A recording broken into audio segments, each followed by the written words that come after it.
Hello friends and welcome back to Hurry Stories. Today's first story comes from the RBAOR dates from subreddit. It was posted by Carpgrinder on 28 ago and was titled, "My dad is furious that my mom slept with other people in an open marriage he wanted. My parents got married when they were super young. My dad knocked up my mom and their parents married them off. My grandfather was able to set up some business for my dad in a big city and they moved here soon after my birth. My mom grew up in a conservative southern town where she was taught to be a submissive wife. And even after moving to the big city, she didn't spend much time socializing. She had no friends and never went out. My dad was only there to provide for us. He was always away on business, and he wasn't there as a husband for my mom or as a father to me. My dad made a lot of money, so we never lacked anything. Growing up, I became my mom's best friend. We would talk about everything. I pushed her to make friends and to find hobbies.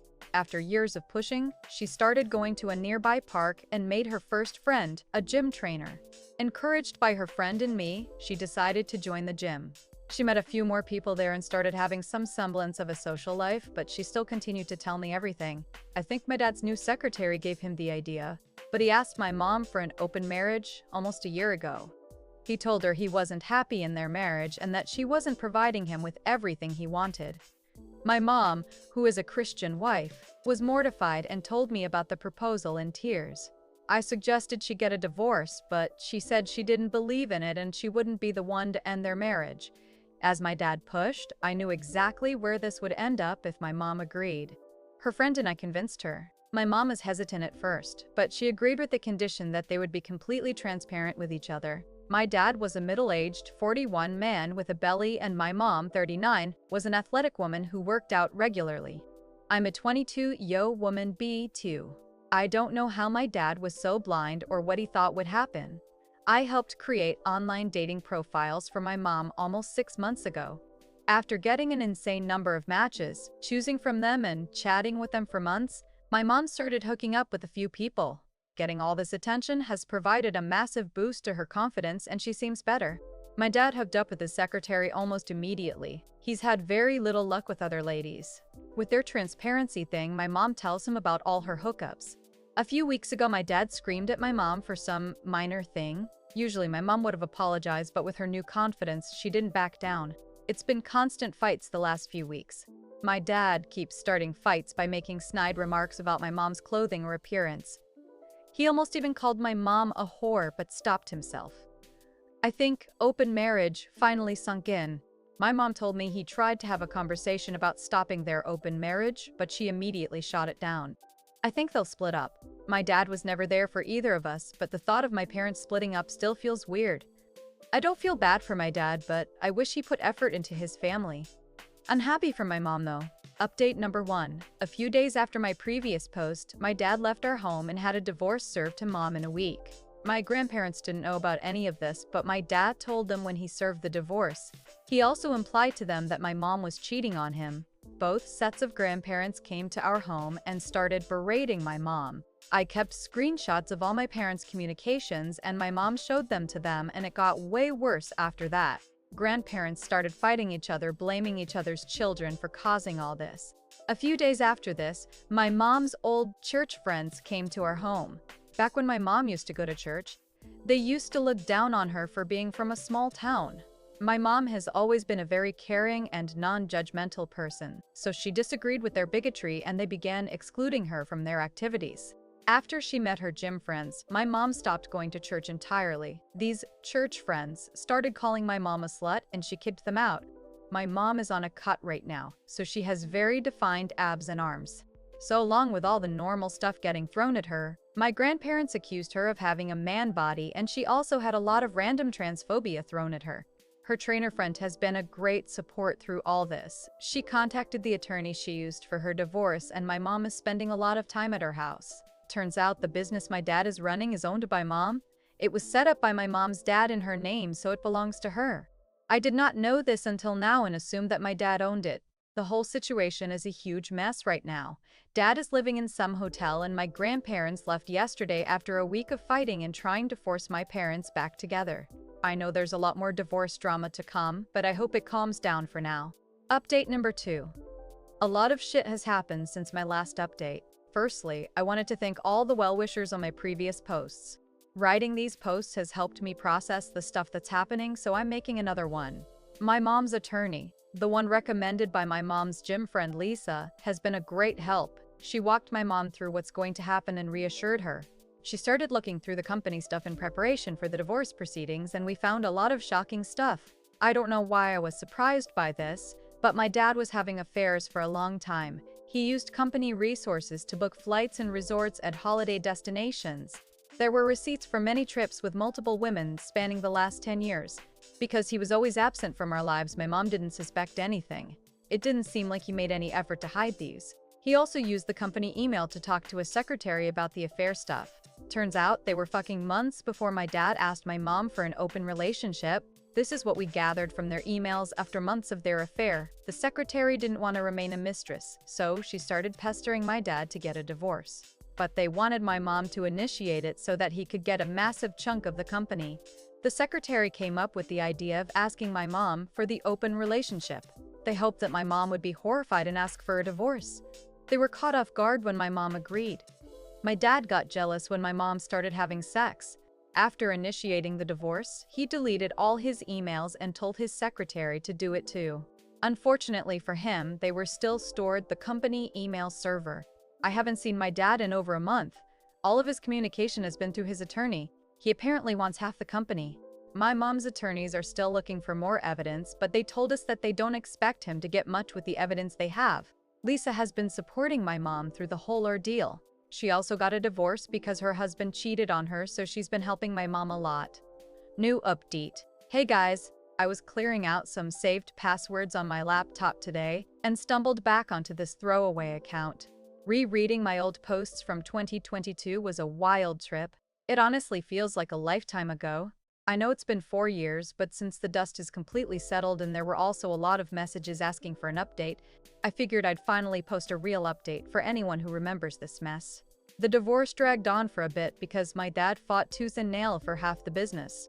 But like we found out back then, my grandpa set the whole thing up in my mom's name. Once his lawyers realized that going to trial meant a judge would see exactly how much company money he blew on his 10 years of affairs and the other criminal headaches that might come with it, he folded. He took a sizable, make-him-go-away payout to sign the papers and was officially booted from the company. My mom kept everything. She didn't want the stress of running it day to day, so she made herself chairman. She hired a real CEO and management team to do the heavy lifting. So now she just oversees the big picture and collects the profits. With all her free time, she actually went into business with her trainer friend Lisa. They opened a boutique gym together a couple of years ago. Lisa runs the fitness side and my mom handles the business end. She's 43 now, still absolutely shredded and living her best life. She's also casually dating a guy who is also divorced. They've been seeing each other for a few months, taking trips, and just having fun with zero pressure. She is so completely different from the quiet, submissive woman she was when I was growing up. As for my dad, well, he married the secretary. Turns out when you aren't using your wife's company to fund luxury vacations, life is a lot less glamorous. They live a pretty downsized average life now. I'm 26 now, and I'm very low contact with him. We get lunch maybe twice a year, and it's always stiff and awkward. He still tries to make bitter, passive-aggressive digs about my mom, but I just ignore it or change the subject. Looking back, my dad's genius plan to ask for an open marriage so he could run off with his secretary and steal my mom's company was the best thing that ever happened to us. It totally backfired on him, and it gave my mom the push she needed to realize she didn't need him. Thanks to everyone who rooted for her 4 years ago. Okay, friends.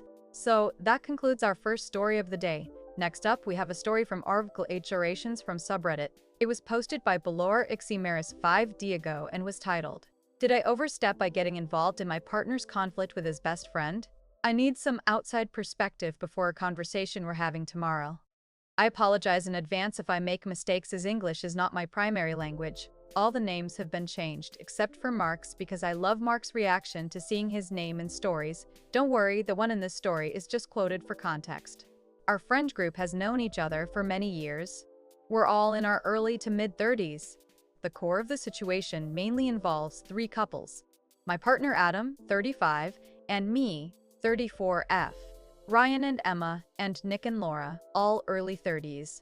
There are other friends around, but these are the main people involved. Adam and I have been together for 5 years now, but the others have been together for over a decade, so I'm the last one coming in. Recently, something has changed between Adam and Ryan, who used to be very close friends. For years, they would regularly play video games together. It was their way of catching up, relaxing, and staying connected. At some point, Ryan met 2 other guys online, Tom and Mark, and they started playing together as a group. At first that seemed fine, but over time Ryan got much closer to them and gradually stopped including Adam. Now the situation is strange. Ryan almost never joins voice chat with Adam anymore. Whether Adam logs in first or not, Ryan will almost always go straight to a voice channel with Tom and Mark instead. He rarely messages Adam unless Adam reaches out first, doesn't invite him to play anymore, and generally seems unavailable.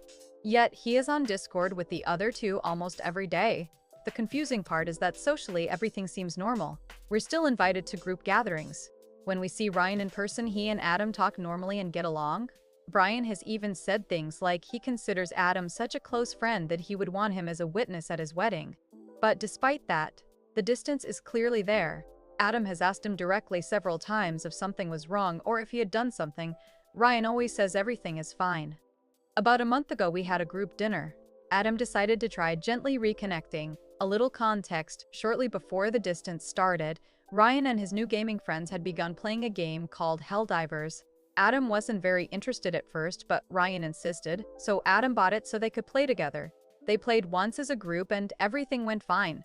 Then Ryan basically disappeared from Adam's radar after that. We could only know he was alive and well because we saw his name almost daily on Discord, playing with the other friends. During the same period, Adam was already going through a difficult time personally, and seeing his best friend slowly distance himself hurt him a lot. Still, he didn't want to be pushy, so he only sent occasional messages to check in. So during the dinner, Adam suggested they could maybe play Helldivers again sometime. Ryan laughed loudly and said something along the lines of, "Well, if you're still on that game, we're definitely not playing together anytime soon." Then he got up and went to do something else. Adam was visibly hurt. Later he tried again and said he missed playing together, that even if it wasn't Helldivers they could find something else. Ryan replied something like, "Yeah, but right now I'm obsessed with another game with the guys. I don't want to make you buy another game since I know you don't like jumping between games. Maybe someday if I log on the others aren't there and I don't feel like playing alone, then maybe we could play something." The painful part is that this dinner was also on Adam's birthday. He kept it together during the evening, but he was devastated afterward. It might sound childish, but he really values small gestures like a candle or people singing happy birthday. None of that happened, but he did get presents. They told us they actually realized it was his birthday after sending the time of the party, so they didn't have too much time to look for presents. Adam was still grateful for the gifts, so he tried not to be upset because of the candles and song. At the same time, the evening wasn't great for me either. Another couple in the group is Nick and Laura. They've been together about 15 years, have 1 child, and are expecting another. Laura has ADHD, diagnosed and treated. For years, people in the group have told me that she can come across as blunt or rude because of it, and that confronting her would just create unnecessary conflict. But over time, her behavior toward me has felt increasingly disrespectful. Just for some rapid context, I have been very close with Emma since I came in the picture of this friend group. We even did girls' nights. Most of the time, just the 2 of us. But we did go out with Laura too. Not that we didn't want to invite her, but it mostly happened when Emma was being sad and I came to comfort her because we lived closer to each other, and Laura was being very distant at this time and not wanting to go out too much, which we understood. That dynamic drastically changed when Emma and Ryan bought their house farther away than they were before. The same distance that grew between Adam and Ryan grew between Emma and me, but she really had much on her mind at this time, so I didn't think much of it and never said anything. So coming back to Laura, her behavior grew worse over the years, often repeatedly interrupting me, rolling her eyes when I spoke. Even when answering questions she had asked me herself, and all of this happened this night too. Adam even saw it. She wouldn't respond to my messages, and before I sent her the DM that I talk about later in the post, hadn't even opened them since 2024. At one point, when talking about wedding stuff, I showed them my Pax ring. For context, in France a Pax is a legal civil partnership somewhat similar to marriage. Laura glared at me. I mean full-on shooting dagger style, and Emma gave a lukewarm, "Oh, it's pretty," and then they immediately started talking to each other about something else. Another important detail, my partner and I recently traveled to Reunion Island, which is where I'm originally from. It was Adam's first big trip, and it meant a lot to him. He was really excited to tell our friends about it, but no one asked us anything about the trip. I tried talking a bit about some things, but the conversations never went there, so we just stopped trying. Later in the evening, Laura was complaining about the medical staff during her first pregnancy. I jokingly said she could always come give birth near my father's place in Reunion Island because the medical infrastructure there is actually excellent. She reacted very aggressively, asking what I was implying and saying she wouldn't trust the healthcare there, which honestly felt insulting considering my island is a fully developed French region with excellent hospitals. She was getting more and more agitated, so I decided to adjust the subject by asking her how her trip in London and the proposition went. Nick proposed to her there at the end of 2025. I don't know if I said it before, and it was then that she calmed down and eased. She was pleased to tell me everything about it. I was honestly curious and wanted to ask her anyway, but the fact that it happened this way made it sour somehow. By the end of the evening, both Adam and I felt completely out of place. When we got home, Adam broke down crying. He was that hurt. The following Monday, Emma sent me a completely normal message. I was still extremely upset and initially wrote a very harsh response. I deleted it after sending, it was on Messenger, but she saw the notification and asked what it was. Instead, I sent a long voice message trying to explain everything calmly, how hurt Adam was, what Ryan had said at the dinner, and how excluded we both felt. But when came the part when I told her what Ryan said, out of anger I said something like, "Fuck you. What are we exactly, your backup friends?" We say bouche trou in French, which translate to hole filling, and they don't find how to accurately translate it other than backup because it doesn't feel rude enough. But then you would have to, pardon my French. Yeah, I suck at jokes. I calmed down toward the end of the message and tried to explain things more rationally. Separately, I also sent Laura a short and calm message saying that we both clearly knew we weren't close and maybe it would be better if we stopped pretending to be friends. I suggested we simply remain polite in group settings rather than forcing one-on-one hangouts. She reacted very badly and the conversation escalated on her end because I stayed very calm. She criticized my parenting, freeing up a moment during her son's baptism where she said I wasn't watching my child closely enough, despite the fact that she herself had taken the kids to activities. Eventually, she told me, "You're not crazy, but you're right about one thing. You're not my friend, and you never were." After all this, most of the group is now angry with me. My partner fully supports me. He says people in the group simply aren't used to someone speaking openly about problems and that no one ever challenges Laura. Emma also told me something that made me question myself, though. She said I should never have gotten involved in the issue between Ryan and Adam. According to her, even if Adam was hurt, it wasn't my place to talk about it. She gave an example from her own relationship. After a car accident, Ryan spent 6 months stuck at home and became very depressed. She said she watched him struggle but didn't tell anyone because he asked her not to. Her point was that sometimes in a relationship you see your partner hurting, but you respect their boundary and don't interfere in things that don't concern you. I understand that perspective, but I'm not sure I fully agree. Now the four of us, Ryan, Emma, and us, are meeting tomorrow in a neutral place to talk things out. Nick and Adam already had a conversation and Adam went alone at a party with all of them plus another couple tonight. I didn't want to go and neither did he originally, but he hasn't seen his other friends for a long time and missed them. He is currently there and we don't text because I don't want to be overbearing and spoil his moment. Not texting him would spoil anything. But if he's having a good time, I'd rather not reminding him of the issue and he will tell me what went on when he comes back home anyway. From the group's perspective, I apparently overreacted and blew up a small issue into a big conflict. So I'd really appreciate honest outside opinions. Did I overstep by involving myself in the situation between my partner and his friend? I guess I should take a step back a bit, but I don't know if it's because I'm outnumbered and their words are getting in my head or if I really believe that.